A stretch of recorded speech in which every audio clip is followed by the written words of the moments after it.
The fluorescent hum in the Main Street Bank was drilling into my skull, a steady, 60 cycle vibration that matched the ticking of my fitness tracker. I sat across from a teller who looked barely old enough to drive, watching her eyes go soft with that specific kind of pity you give to a stray dog or a confused grandfather. "I'm sorry, Mr. Thorne," she whispered, her voice cracking over the clinical ink smell of the desk. "The house isn't in your name anymore. The foreclosure was finalized Tuesday." I didn't scream. I didn't even stand up. Instead, I started counting the acoustic ceiling tiles, 42 in the first row, 38 in the second. "Tuesday," I finally asked, a dry, jagged laugh catching in my throat. "That's efficient. I was signing my sister's DNR papers at the hospital on Tuesday." I suppose Julian thought that was a good window for a market disruption.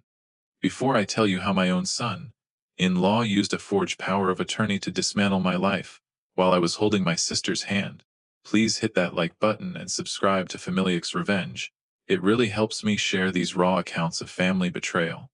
Let's back up. It gets messy here, and if you want to understand how a logistics manager with 40 years of clean manifests missed a 210,000 siphon in his own hallway, we have to start 6 months ago. It started with a single, insignificant notification I chose to ignore. My home office is a vacuum of order in a world of chaotic shipping lanes. 3:30, 2-inch monitors glowed with the blue, white light of logistics software. The low hum of cooling fans, a familiar white noise that usually kept my heart rate at a steady 60. I adjusted my glasses, focusing on a spreadsheet that tracked 17 containers currently moving through the Suez. I didn't just manage cargo, I managed certainty. Sarah and Julian would stop by for dinner every Sunday, and I'd treat them like a high-priority shipment that needed careful handling. I watched Julian through the glass of the patio door last November, leaning against his new, over-leveraged European sedan, checking his reflection in the window. He was a crypto hustler, a man who spoke in buzzwords and lived on credit. I saw the signs, the way he never looked at the bill when I paid for dinner, the way his hands twitched when Sarah mentioned their mortgage. I saw the first notification on my primary monitor, 3 weeks before Clara's surgery. A red pop-up from my bank: action required, updated equity terms. I hovered the mouse over the link, my finger poised above the click, but it was 8:15 p.m., my wind down period. I told myself it was just a marketing glitch, a bit of data noise, in a perfectly managed life. I hit delete. I chose the silence of my own spreadsheets over the reality of the red text. The only thing that wasn't digital in that room was the thick, cream-colored folder on the edge of my desk, Clara's medical trust. I'd spent 40 years ensuring my sister would never have to worry about a bill, and I'd personally curated every document inside. I patted the folder, the physical weight of it grounding me. I didn't know then that while I was helping my sister through the ICU, Julian was using my delete habit to turn my own home into his personal margin trade. The guest bathroom still smelled of Julian's overpriced pre-workout powder, a cloying chemical scent that seemed to coat the marble tiles. I was only in there to find Sarah's phone charger. She'd mentioned leaving it behind during their last check-in visit while I was packing for the hospital. I moved Julian's expensive, leather-trimmed gym bag off the counter, and that's when the strap snagged, spilling a thick, blue manila folder onto the floor. I stared at it for 3 full seconds, my internal fitness tracker vibrating against my wrist as my heart rate spiked to 85. The label was a neat, professional print. Power of attorney, Elias Thorne. I didn't pick it up immediately. I reached down and adjusted the folder's alignment with the edge of the bath mat, squaring the corners until they were perfectly parallel. It was a reflex, a desperate attempt to keep the data from leaking out before I was ready to process it. "He's just organizing," I whispered to the empty room, my voice sounding like dry gravel. I told myself it was a copy for the hospital, something Julian had put together as a favor during my sister's crisis. But the notary's stamp was dated 2 weeks ago, at an office in a suburb I'd never visited. I opened it to page 4. My signature was there, bold black, and identical to the one I'd used on my tax returns. Except I'd never seen this document in my life. I didn't call Sarah. I didn't storm into the living room, where they were pretending to care about the evening news. Instead, I pulled out my phone and took a photo of the signature page, my hands steady only because I was gripping the device with white-knuckled intensity. I felt a jagged, cold humor rising in my chest. Julian had used my own logistics methodology against me. He'd found the one window where my data points were offline. The 48 hours I spent sleeping in a plastic chair in the ICU.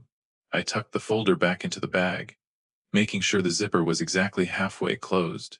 Just as I'd found it, the charger was sitting right there on the vanity, a white cord curled like a snake. I took it, walked back into the hall, and handed it to Sarah with a smile that felt like it was made of glass. Found it, I said, my mind already calculating the transit time for a margin call Julian never saw coming. I sat in the driveway for 47 minutes after they left, the rhythmic, high-pitched squeak of my windshield wipers the only sound in the cabin.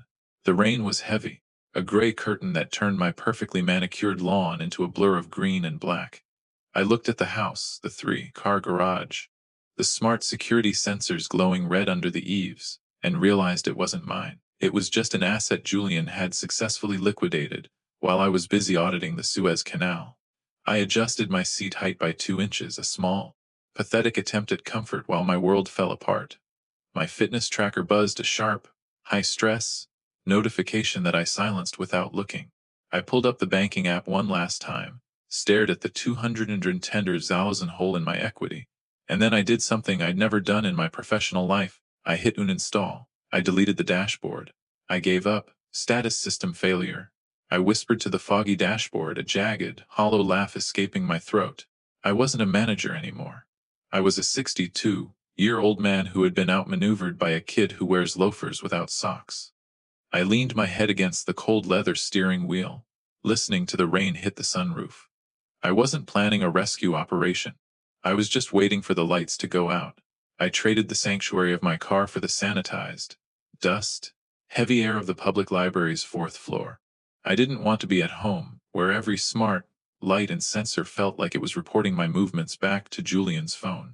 Instead, I sat at a scratched oak table, surrounded by 400 pages of bank ledgers and property filings I'd spent 48 hours printing in small batches. The logistics of my life had been hijacked, and I was going to find the exact point of entry. My eyes felt like they were full of hot sand, the blue light of my tablet drilling into my optic nerve. I was staring at a recurring payment 500 every third Tuesday to an entity called Apex Capital. I'd seen it 5 times before dismissing it as an insurance premium. I leaned back. My chair let out a loud, embarrassing groan that made the librarian glare at me, but I didn't care. I finally saw the pattern. The first payment was made the day after I entered the hospital. I tried to open the Apex Capital disclosure PDF I'd managed to pull from a public filing, but my hands were shaking too much to type the password I'd guessed. I fumbled my lukewarm coffee, a brown splash blooming across the page where Julian's digital signature sat next to mine. "Excellent work, Elias," I muttered, the acidic humor returning, drowning the evidence in a $3 lat. "Truly S-tier management." I spent another 4 hours reconstructing the promissory note Julian had signed. He hadn't just taken a loan, he'd leveraged the house with a predatory private equity firm that had a very specific acceleration clause.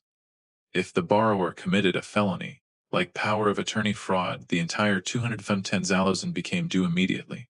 I didn't feel relief. I felt a cold, calculated surge of hope. I wasn't just a victim anymore. I was a creditor with a just-in-time delivery for Julian's ego. I sat there until the library lights flickered, signaling the 10-minute warning. My heart rate, which had been in the red for days, finally settled into a flat, steady line. I didn't need a lawyer to argue about signatures in court for 2 years. I just needed to buy Julian's debt before he realized I'd found the margin call in his own paperwork. I packed the coffee-stained folders into my bag, my mind already calculating the liquidation of my own retirement fund to move the cargo. I didn't call a lawyer. I sat in my darkened home office and executed the most dangerous moral trade of my life. I transferred the 180,000 from Clara's medical trust into a shell holding company. It was a breach of everything I stood for, but the just-in-time math was cold. I had to buy Julian's debt before the bank sold my house on Tuesday. The wire transfer took 4 hours. When the confirmation from Apex Capital finally pinged, notifying me that Thorne Logistics Holdings was now the sole owner of Julian's 210,000 promissory note. I simply printed the notice of acceleration and tucked it into a clean, blue 3-ring binder. I was no longer the victim, I was the bank, and the bank was calling the margin. The setting for the delivery was my grandson Leo's 5th birthday party. The backyard was a chaotic mess of primary colors, the rhythmic, hollow thump-thump of a rented bouncy castle providing a bass line to the high-pitched screams of toddlers. I stood by the grill, watching Julian hold court, wearing a tailored linen shirt and my own father's vintage watch. He thought he'd gotten away with it. I walked over to Julian, my movements slow and deliberate. I didn't shout. I leaned in and picked a stray blade of grass off his shoulder, a small, intimate gesture that made him stiffen. "Status check, Julian," I whispered, my voice as dry as parchment. "I have a gift for you. It's in the kitchen. Let's talk about the leverage you're so fond of." We stood in the kitchen, the sounds of the party muffled by the sliding glass door. I placed the blue binder on the granite island, the island Julian had mortgaged without my permission. "I don't want an apology," I said in that clinical boardroom tone. "I've audited the HELOC key. I've traced the Starbucks Wi-Fi used for the forgery. And most importantly, I've purchased your debt from Apex Capital." Julian's face went gray, a dull ashen color. I opened the binder to page 42. "A is your new primary creditor. I'm calling the loan due immediately under the illegal access clause. You have 48 hours to rescind the sale of my house and sign over 51% of your firm to a trust for Leo. Otherwise, the fraud report goes to the district attorney Monday." I watched him collapse into a chair, his founder persona evaporating like steam. I didn't feel the blood rush of victory. I just felt a hollow logistical satisfaction. I'd secured the asset. I turned and walked back to the party, leaving the blue binder open on the counter like a final manifest. Outside, the bouncy castle kept thumping, a steady beat that felt like a countdown to a silence I wasn't ready for.